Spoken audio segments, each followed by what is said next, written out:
আসসালামু আলাইকুম everyone, welcome back to my channel.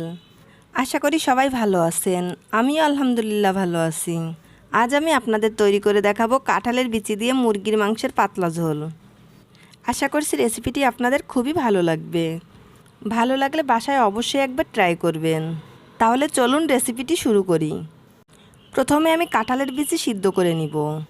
এজন্য আমি এর মধ্যে পর্যাপ্ত পরিমাণের পানি দিয়ে ঢাকনা দিয়ে ঢেকে এটাকে সিদ্ধ করে নিচ্ছি।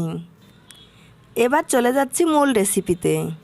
আমি একটা প্যানে 500 গ্রাম মুরগির মাংস নিয়েছি।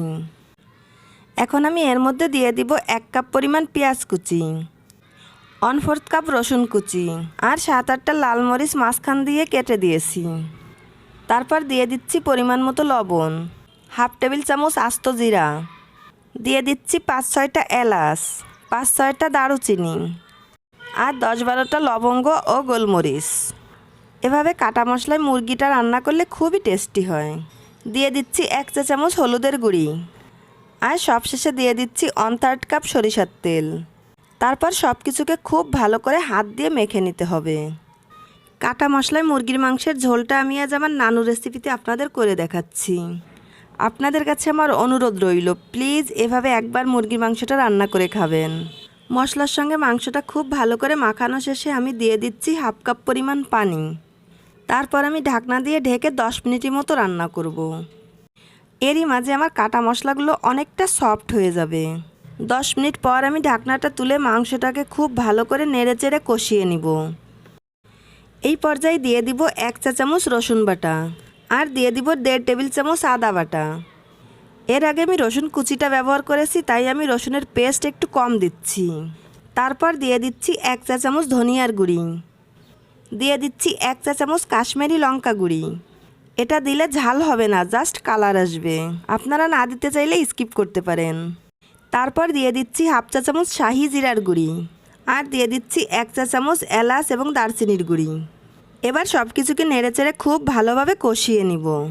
ভালোভাবে কষানোর জন্য আমি এর মধ্যে 1/2 কাপ পরিমাণ পানি দিয়ে দিচ্ছি। তারপর আমি ঢাকনা দিয়ে ঢেকে মাংসটা সিদ্ধ হওয়া পর্যন্ত অপেক্ষা করব। 15 মিনিট পর ফিরে এলাম। এরই মাঝে মাংসটা 80% সিদ্ধ হয়ে গিয়েছে এবং মাংসটাও খুব ভালোভাবে কষানো হয়ে গিয়েছে। এবার আমি এই মাংসের মধ্যে আগে থেকে সিদ্ধ করে রাখা কাঁঠালের বিচিগুলো দিয়ে দিব। কাঁঠালের বিচিকে আমি পুরোপুরি সিদ্ধ করিনি, জাস্ট হালকা সিদ্ধ করে নিয়েছি যাতে তরকারিটা কালো না হয়ে যায়।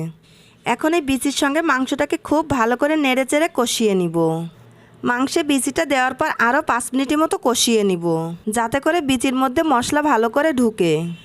আমি মাংস এবং কাঁঠালের বিচিকে খুব ভালো করে কষিয়ে নিয়েছি।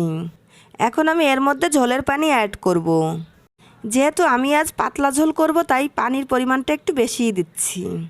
আমি এখানে 2.5 কাপের মতো পানি দিয়েছি।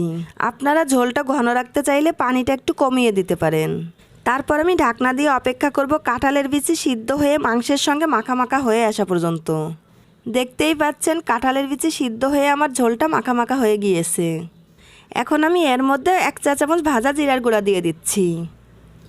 তারপর আমি নেড়েচেড়ে 1 মিনিটের মতো রান্না করে চুলাটা অফ করে দিব। এখন দিয়ে দিচ্ছি 2 টেবিল চামচ পেঁয়াজ বেরেস্তা। তারপর আমি ঢাকনা দিয়ে ঢেকে 5 মিনিটের জন্য রেখে দিব। এতে করে তরকারির মধ্যে খুব সুন্দর একটা ফ্লেভার আসবে। কাঁঠালের বিচি দিয়ে মুরগির পাতলা ঝোল তৈরি হয়ে গিয়েছে। এখন আমি বাটিতে তুলে নিচ্ছি। এটা দেখতে যেমন সুন্দর, খেতেও টেস্টি এবং স্বাস্থ্যসম্মত। আশা করছি আমার রেসিপিটি আপনাদের খুবই ভালো লেগেছে।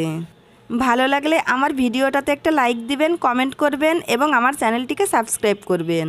আজ বিদায় নিচ্ছি। সবাই খুব ভালো থাকবেন। আমার এবং আমার ফ্যামিলির জন্য দোয়া করবেন। আল্লাহ হাফেজ।